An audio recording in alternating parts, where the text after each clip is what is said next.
구약성경 열왕기상 19장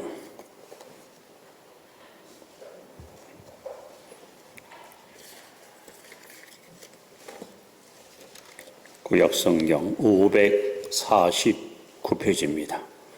549면 열왕기상 19장 1절로 8절 말씀 교독합니다.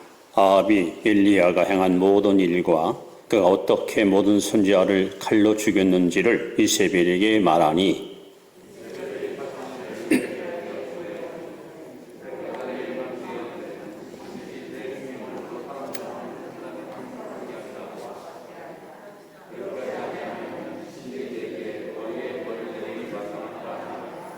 그가 이 형편을 보고 일어나 자기의 생명을 위해 도망하여 유다에 속한 브엘세바 이르러 자기의 사환을 그곳에 머물게 하고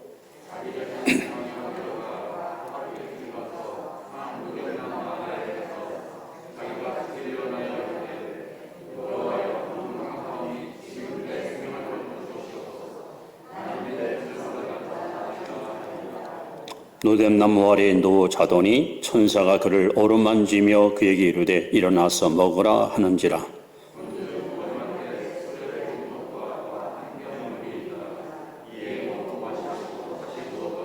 여호와의 천사가 또 다시 와서 어루만지며 이르되 일어나 먹으라. 내가 갈 길을 다 가지 못할까 하노라 하는지라.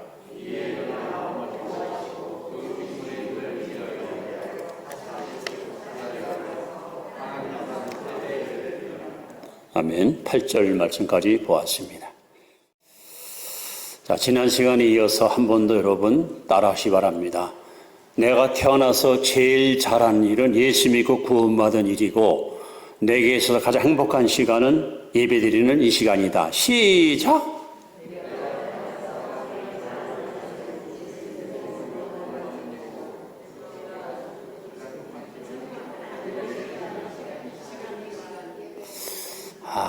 어제 껄쩍지근합니다. 자, 옆에 분에게 은혜와 진리가 충만하시기 바랍니다. 이 구약 성경에 두 명의 영웅이 있습니다. 영웅, 바로 모세와 엘리야입니다. 이 모세는 율법을 대표하는 위대한 인물입니다. 그리고 엘리야는 선지자를 대표하는 최고의 선지자입니다. 특히 엘리야는 어떤 인물로 소개됩니까? 하늘문을 열고 또 하늘문을 닫았던 그야말로 능력의 사자로 우리는 알고 있습니다. 그는 특별히 기도로 천국문을 열고 닫는 엄청난 역사를 일구었고 많은 기적과 이적을 행함으로 혜성처럼 등장해서 한 시대에 이스라엘 민족사에 큰 획을 그었던 위대한 하나님의 종이었습니다. 더 특별한 것은 구약에 유일하게 죽음을 보지 않고 하늘로 승천한 사람이 둘이 있는데 하나는 창세기 5장에 나오는 에녹이고 또 한 사람은 바로 엘리야입니다. 자, 그런데 열왕기상 18장에 보시면 엘리야는 위대한 승리를 쟁취하는 승리의 주인공으로 멋진 모습으로 우리에게 감동을 주고 있습니다. 반면에 19장에 넘으면 엘리야는 우울증 환자가 돼서 삶을 포기하고 죽음을 재촉하는 부끄러운 선지자로 소개됩니다. 여러분, 지금 이 시간에도 많은 사람들이 삶을 포기한 채 우울증에 걸려서 이리 살아 뭐하나 사는 것이 아닌 고통스러운 시간을 보내는 안타까운 이웃들이 있습니다. 엘리야는 왜 우울증을 걸렸을까요? 그는 첫째로 선한 일을 도모했는데 선한 일. 아합 왕이 통치했던 이 시대는 정치, 경제, 사회, 문화 모두가 다 부패하고 타락해서 어느 한 곳에 희망이 전혀 보이지 않던 암울했던 시절입니다. 그때 하나님이 엘리야에게 성령을 부어주시고 타락한 민족을 영적으로 회복하기 위해 위대한 복음의 증인으로 그를 들어주셨습니다. 특히 그는 갈멜산에서 우상 숭배를 강요하는 거짓 선지자 850명과 싸움을 벌여서 여호와의 이름을 드러내고 여호와의 이름으로 그들을 처단하여 민족의 암적 조인된 우상 숭배의 우두머리들을 모두 척결시키는 그야말로 위대한 영적 공로를 세운 사람이 엘리야입니다. 그래서 엘리야가 앞장서서 악을 척결하고 불의를 제거하면 백성들이 박수를 치고 환호를 하고 엘리야를 추종하고 따를 줄 알았는데 안타깝게도 백성들의 마음은 냉담하기 짝이 없습니다. 그리고 여전히 나라마다 구역마다 우상이 만연했던 이런 시절이었습니다. 이방인 여인 이세벨이 자기가 고용했던 선지자들이 엘리야에서 죽임을 당하자 오늘 본문에 보시면 너도 반드시 내 손으로 죽이겠다는 엄청난 협박과 공갈을 엘리야에게 고하게 됩니다. 결국 엘리야는 지치고 피곤한 몸을 이끌고 이스라엘 저 남쪽 부엘사와로 도망을 갑니다. 따라갔던 사환을 격리시킨 다음에 그는 노덴나무 그늘에 주저앉아 하나님 차라리 제 생명 거둬가 주세요. 저 살고 싶지 않습니다. 차라리 제 생명을 거둬가 주세요. 저 죽고 싶습니다. 아주 심각한 우울증에 빠져서 생명을 포기할 만큼 위대한 능력의 종 엘리야는 지금 이렇게 인생의 끝자락에 와 있게 되었습니다. 몸도 지치고 또 마음도 지치고 심지어 영혼까지 지쳐있는 엘리야. 죽기를 구하며 땅바닥에 주저앉아 고독 속에서 고독한 시간을 보내는 이 엘리야. 근데 이게 웬일입니까? 하나님께서 주의 천사를 그에게 보내서 쓰러져 있는 엘리야를 어루만지십니다. 그리고 일어나라. 눈을 떠보니 곁에 떡과 물을 갖다가 아주 따뜻한 마음을 가지고 지친 엘리야를 먹여줍니다. 굶주렸던 엘리야, 지쳤던 엘리야는 떡과 물을 마시고 어느 정도 원기 회복한 다음에 또 잠이 듭니다. 또 와서 천사가 그를 깨워 일어나라.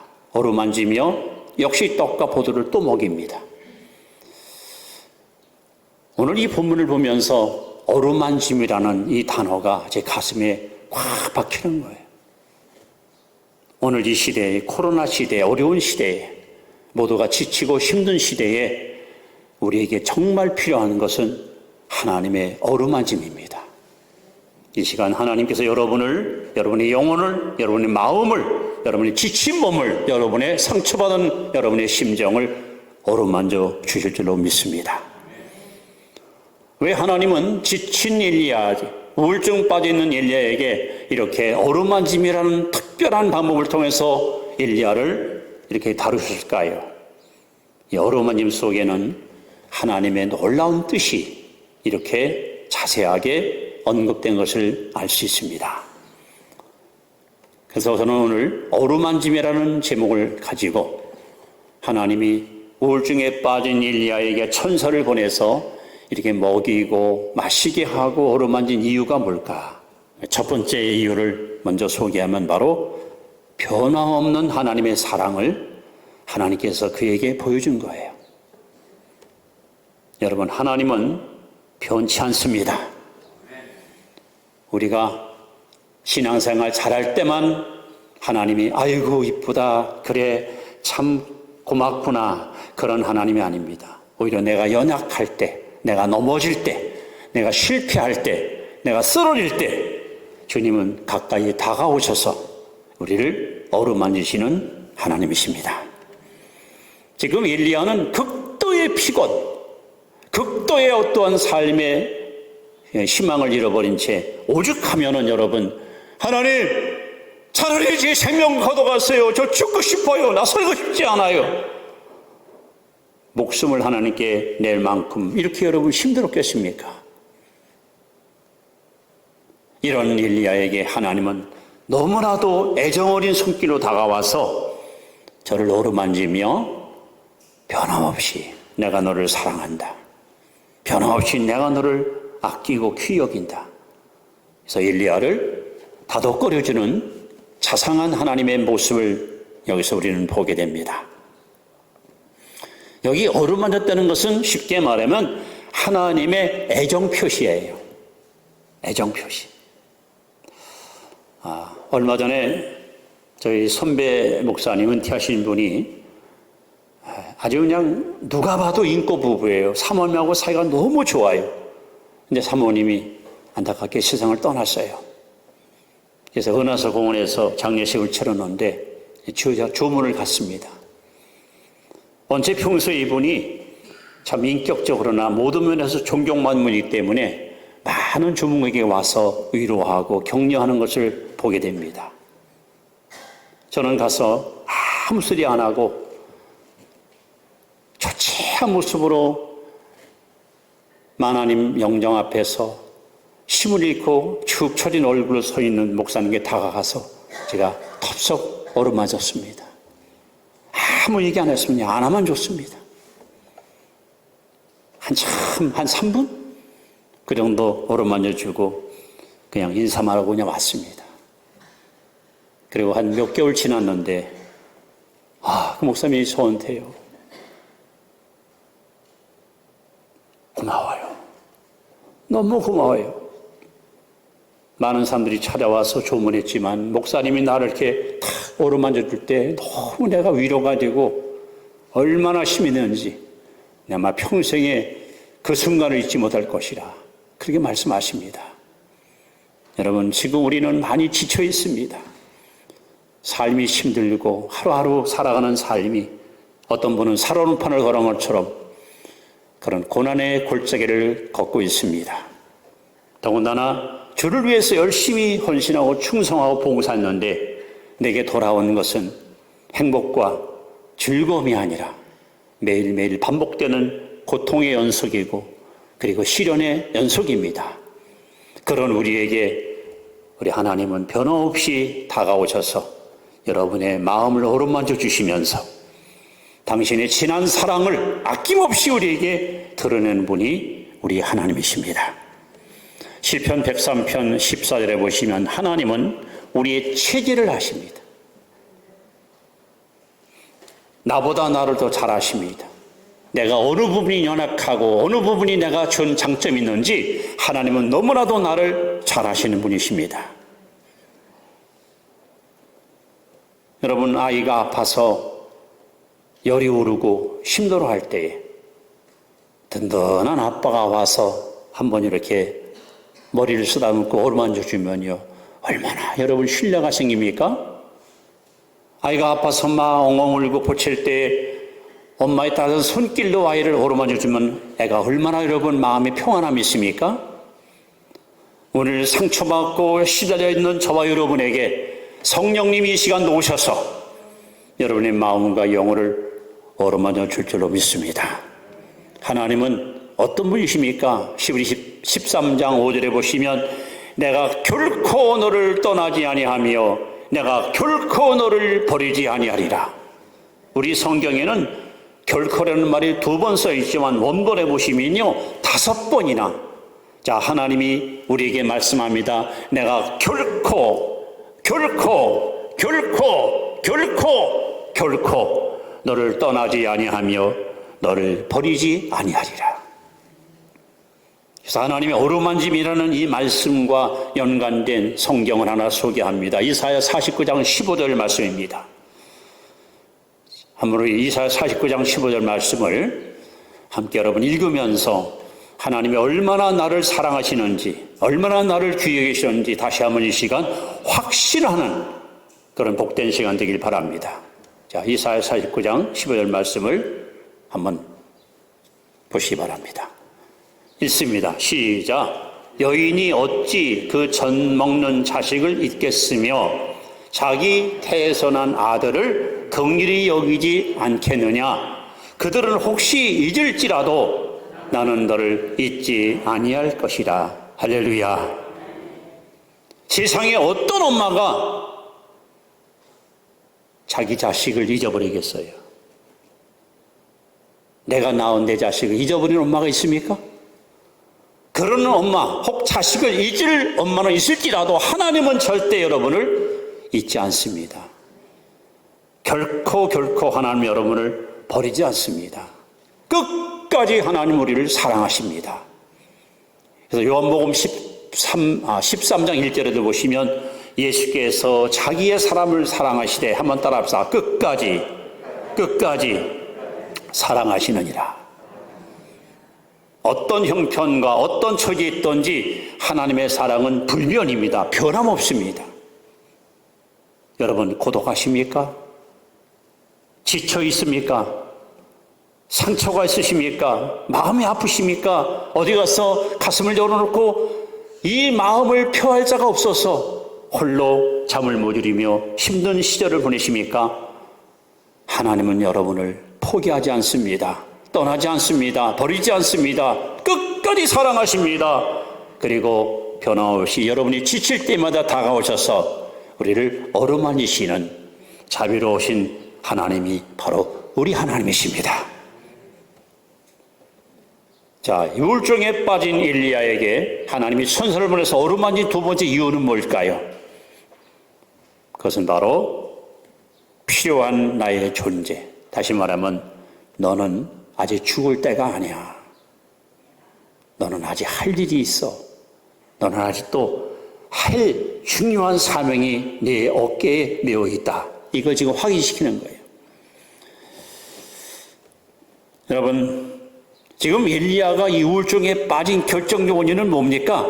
나는 이제 필요 없다. 나 같은 존재는 이제 이 땅에 있을 이유가 없다. 여러분, 사람들이 일생을 살아가면서 가장 비참할 때가 언제입니까? 나는 쓸모없는 존재. 나는 쓸데없는 존재. 자기가 아무것도 쓸데없다 할 때가 비참한 거예요.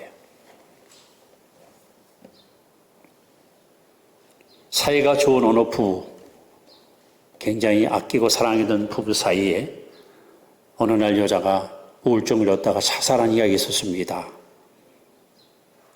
사소한 일 때문에 서로 말다툼을 하다가 남편이 아내에게 이 말을 했대요. 너 같은 건 필요 없어, 꺼져버려. 그 한마디가 엄청난 충격을 준 거예요. 아, 나는 필요 없는 존재구나. 이 이상 저 사람에겐 나는 아무 쓸모 없구나. 여자는 결국 시름시름 앓다가 자살해 죽었습니다. 오늘 엘리야가 바로 그런 입장입니다. 아, 나는 쓸모없구나. 내가 하나님의 열심을 가지고 우상을 무너뜨리고 악을 제거하고 이 땅에 정의를 실현시켰는데 백성들은 냉담하고 오히려 저 악한 세력들은 득세하고 나는 이제 싸울 만한 능력도 힘도 없고 대적할 만한 아무도 힘도 없을 때 엘리야는 멀리 도망가 나무 그늘에 주저앉아 하나님, 차라리 저 죽고 싶어요. 차라리 생명 걷어가세요. 다시 말하면 이 땅에 살 이유가 없다는 거예요. 그때 하나님께서 어루만지시면서 엘리야에게 세 가지 중요한 임무를 일깨워 주십니다. 열왕기상 19장에 나오는 얘기입니다. 첫째는 너는 하사셀이라는 사람한테 기름을 부어서 아람의 임금이 되게 하라. 아람 왕을, 이방 나라 왕을 세우려는 거예요. 둘째는 예후에게 기름 부어서 이스라엘의 왕이 되게 하라. 이스라엘의 왕을 세우려는 거예요. 셋째는 엘리사에게 기름 부어서 너 후계자를 삼으라. 세 가지 임무를 하나님이 부여하십니다. 그래서 엘리야는 그 음성을 듣고서 아, 내가 할 일이 있구나. 내가 이 땅에 살아야 할 이유가 있구나. 여러분, 지금까지 내가 이 땅에서 죽지 않고 살아있는 이유, 지금 나이가 90이 넘었는데도 하나님이 내 생명을 보존시킨 이유, 할 일이 있기 때문에 그래요. 사명이기 때문에 그래요. 그 중에서 가장 중요한 일이 뭐냐? 영적 후계자를 세우는 거예요. 그래서 엘리야는 저 농촌에서 밭 갈고 일하는 농부 1, 2, 4에게 기름 부어서 자신의 모든 영적인 권한을 그에게 위임하고 하늘로 승천합니다. 그 스승님의 영적인 능력을 다시 공급받았던 엘리사는 스승보다도 값비례로 큰 일을 이 땅에 실천하면서 하나님의 뜻을 이룬 위대한 선자가 되었습니다. 오늘 여러분들, 하나님이 여러분을 어루만지시고 다시 재기하게 하시고 오늘까지 생명을 보존하시고 건강을 지키시고 그리고 은혜를 주시고 믿음 주신 이유가 뭐라고 생각하십니까? 여러분이 지금까지 해왔던 주의 일, 여러분이 지금까지 감당했던 여러분의 직분과 사명, 여러분 대해서 끊기면 안 돼요. 후계자를 세워야 돼요. 내가 기도하던 그 자리 내 딸이 다시 꿰쳐서 기도하게 하시고, 내가 충성하던 그 자리 우리 아들이 그 자리를 다시 차지해서 하나님께 헌신하게 하시고, 내가 섬겼던 그 하나님 그 신앙의 자리 우리 후손들 그들이 그 자리에서 하나님을 잘 경외하는 그런 후손을 우리가 세워야 됩니다. 내 자식이 아니더라도 여러분 영적 후계자를 세우는 일은 우리가 이 땅에서 생명에 닿을 때까지 반드시 실천해야 될 막중한 우리의 마지막 사명입니다. 그래서 하나님이 차라리 죽여달라는 엘리야에게 어루만지면서 그를 기력을 회복시키고 그를 다시 일으킨 이유가, 내가 떠나가면 누가 그 일을 수행하냐 이거예요. 그러니까 너를 이어서 이 위대한 하나님의 역사를 이 땅에 실현시킬 하나님의 사람을, 후계자를 세우려는 거죠. 그래서 하나님이 엘리야를 어루만진 겁니다. 오늘까지 하나님이 여러분과 저를 이렇게 이끌어 주시고 붙잡아 주신 이유는 여러분을 통해서 여러분의 아름다운 후계자를 이 땅에 세워 내가 떠나가도 그 자리는 비지 않고 오히려 더 아름답고 멋지게 하나님의 역사가 드러날 수 있는 그런 인재를 여러분 반드시 세우는 일에 최선을 다할 수 있기를 바랍니다. 하나님은 저와 여러분을 통해서 오늘 이 마지막 때에 이 땅 위에 당신의 뜻을 이루기를 원하십니다. 그러므로 하나님 앞에는 쓸모없는 사람이 아무도 없습니다. 자, 오늘 이사야 43장 4절에 보시면 하나님은 뭐라고 말씀합니까? 우리 한번 읽습니다. 시작.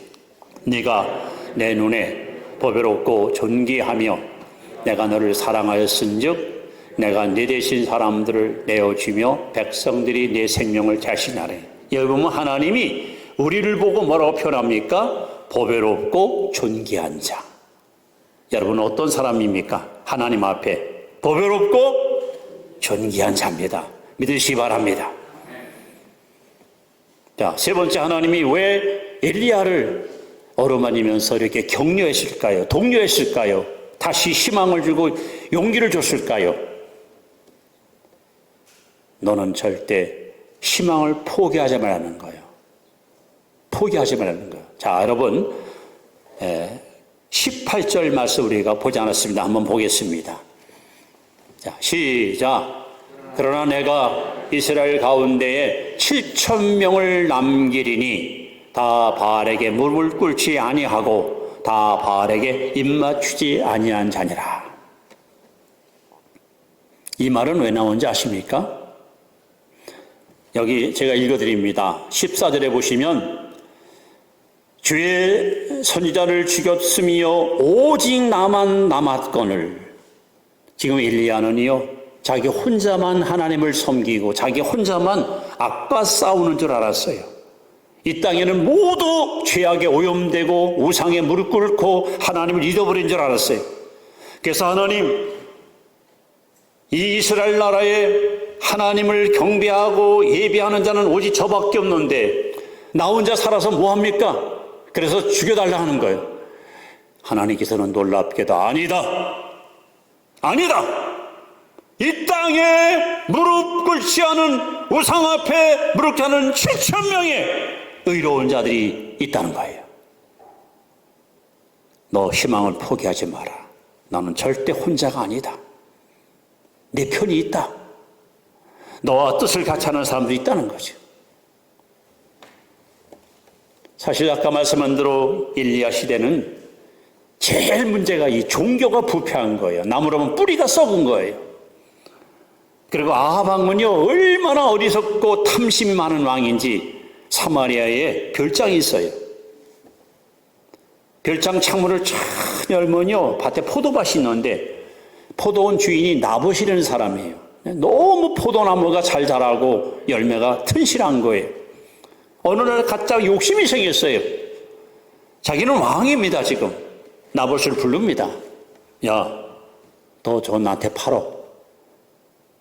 후하게 줄게 팔어. 나봇이가 말합니다. 폐하, 성경에 조상에 물려준 기업을 매매하는 법은 없습니다. 폐하, 그냥 바라보고 즐기십시오. 어찌 제가 매매를 할 수 있습니까? 했더니 그냥 머리를 싸매고 들어놓았어요. 아침에는 펜잘, 점심에는 개보린. 예?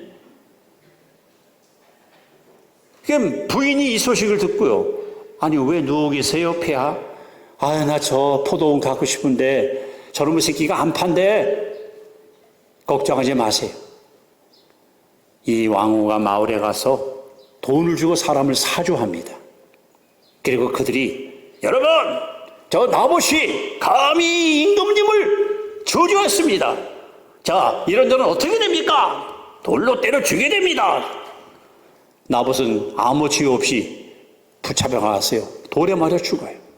이게 얼마나 부패한 정치입니까? 권력을 가지고 약자를 억압하고 그 땅을 뺏기 위해서 사람에게 무고한 죄를 뒤집어 씌우고, 이것이 바로 아합 왕의 어리석은 모습입니다. 거기다가 3년 뒤 동안 비가 오지 않았어요. 나라가 온통 먹거리가 없어가지고 백성들이 굶어 죽어요. 여기저기서 탄식과 한숨 소리가 하늘을 진동합니다. 이런 시대에 엘리야 혼자 하나님 붙들고 믿음으로 싸웠지만 돌아온 것은 바로 이세벨 공갈 협박과 자기를 죽이려고 추적하는 추적꾼들에 의해서 그런 도주하는 그런 도피자가 되고 만 거예요. 그래서 차라리 죽여달라고 하는데 하나님이 웬일입니까? 이 땅에 바알에게 무릎 꿇는 사람 7천이 있다. 너의 동지가 있다. 너와 뜻을 같이 하는 아름다운 신앙의 역군이 있다. 그러니까 포기하지 말라는 겁니다. 여러분, 덴마크 유명한 실현 철학가인 키엘케고르를 말하잖아요. 사람이 왜 죽느냐? 사람을 죽게 하는 병이 뭔지 아십니까? 절망입니다. 절대 희망을 포기하지 말십시오. 이 절망이 사람을 죽이는 거예요. 난 끝났다. 난 희망 없다. 이것이 인생을 마지막 나락으로 떨어뜨립니다. 여러분, 오늘 하나님께서 이렇게 지치고 쓰러져서 죽기를 구하는 엘리야에게 2번씩이나 어루만져 주면서 하나님의 변함없는 사랑을, 애정을 이렇게 표시해 주시고, 더 나아가서 너는 할 일이 있어. 너는 아직도 해야 할 중요한 임무가 있어. 그 중에 제일 중요한 것, 후계자를 세워라. 그리고 너는 혼자가 아니야. 너와 뜻을 같이 하는 7,000명을 내가 남겨놨다. 여러분, 의로운 길을 갔다가 힘들지라도 절대 낙심하지 마세요. 하나님의 숨겨놓은 의로운 이웃들이 분명히 있습니다. 이제 오늘 이 말씀을 이렇게 마무리합니다. 여러분, 어루만짐은 이상도 아니고 꿈도 아닙니다. 이건 현실이에요. 이건 서로 살과 살을 마주하고 참 온기를 같이 느낄 때 그때 경험되는 것이 어루만짐입니다. 자, 그럼 하나님은 오늘날 어떻게 우리를 어루만지실까? 우리 요한일서 4장 11절 12절 말씀을, 결론을 여러분 앞에 소개하면서 마무리를 하도록 하겠습니다. 자, 요한일서 신약 4장 11절 12절 말씀. 자, 같이 읽습니다. 시작. 어느 때나 하나님을 본 사람이 없으되 만일 우리가 서로 사랑하면 하나님이 우리 안에 거하시고 그의 사랑이 우리 안에 온전히 이루어지느니라. 그의 성령을 우리에게 주심으로 우리가 그 안에 거하고 그가 우리 안에 거하시는 줄 아느니라. 2년 전에 아주 친한 친구가 암 수술을 받고 병원에 입원을 해서 방문을 한 적이 있었습니다. 한 7년 전에도 암이 걸려서 수술을 해서 잘 치료받았는데 또 다른 데서 또 전이가 돼가지고 그래 병실에 들어갔더니 그 병원복 한 환자복을 입고 앉았는데 그냥 너무 불쌍한 거예요. 막 좋지 모습으로 힘없이 앉아서 쭉 처진 그런 어깨로 있는데요. 너무 불쌍한 거예요.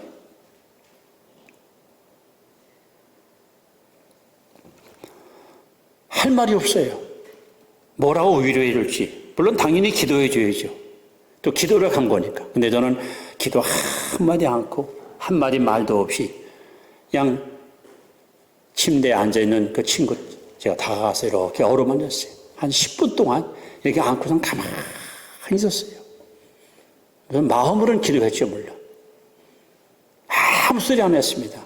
거의 10분 동안 안고 가만히 있었어요. 그리고 악수하면서 이러고서 나왔어요.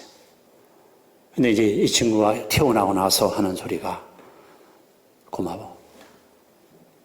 자네가 와서 나 이렇게 어루만져 줄 때에 그냥 어떤 전율, 온몸에 그냥 어떤 무슨 3000볼트 뭐 전기가 쫙 오는 것처럼 전율을 느끼면서 그냥 하나님께 치료했다는 그때. 여러분 건강 다 되찾았어요. 오늘 성경이에요. 아무도 하나님 본 사람 없어요. 우리는. 하나님 본 사람 여기 있습니까? 그런데 우리가 서로 사랑하면 하나님의 사랑이 그 안에 거하는 거예요. 하나님이 이렇게 사람을 통해서 오늘 어루만지시고 위로하시고 격려하시고 그 친구는 난 죽어도 당신 못 잊어. 병원에 와서 나를 이렇게 어루만질 때 그때 그냥 전율을 느꼈고 그 순간 하나님이 나를 치료했다는 거예요. 여러분 하나님은 지금도 이렇게 성령을 통해서 저와 여러분들을 어루만져 주시고 상처도 싸매시고 아픔도 고쳐주시고 마음속에 있는 두려움도 쫓아주시고 불안한 마음도 걷어가 주시고 그래서 우리 이 시간 이 모든 말씀과 너무 연관된 기가 막힌 찬양이 있어요. 일어나 걸어라는 찬양입니다. 우리 함께 이 시간 이 찬양을 부르면서 기도의 자리에 함께 들어가시기 바랍니다.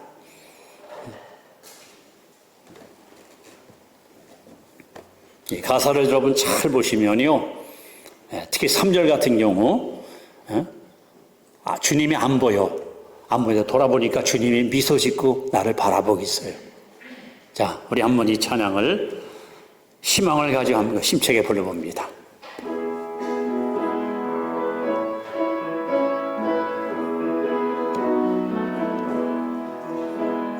나의 등 뒤에서 나를 도우시는 주 나의 인생길에 지치고 일처럼 나를 밀어주시네.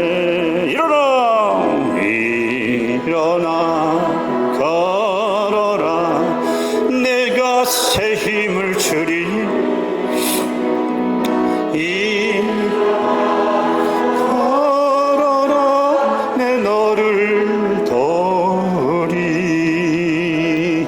나의 등 뒤에서 나를 도우시는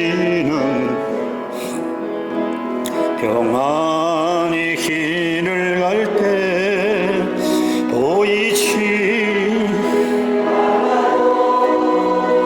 지치고 흥하여 넘어질 때면 다가와 손 내미시네. 아멘. 일어나 걸어라.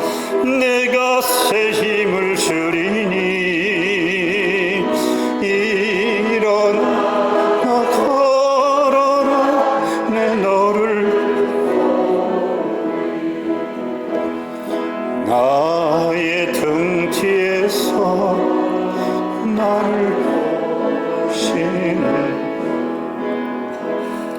때때로 뒤돌아보면 여전히 계신 주 잔잔한 미소로 바라보시며 나를 재촉하시네. 걸어라 내가 새 힘을 주리니 일어나 너 걸어라 내 너를 다시 한번 일어나 걸어라 일어나 걸어라 내가 새 힘을 주리니 일어나 너 걸어라 내 너를 도우리. 기도합니다.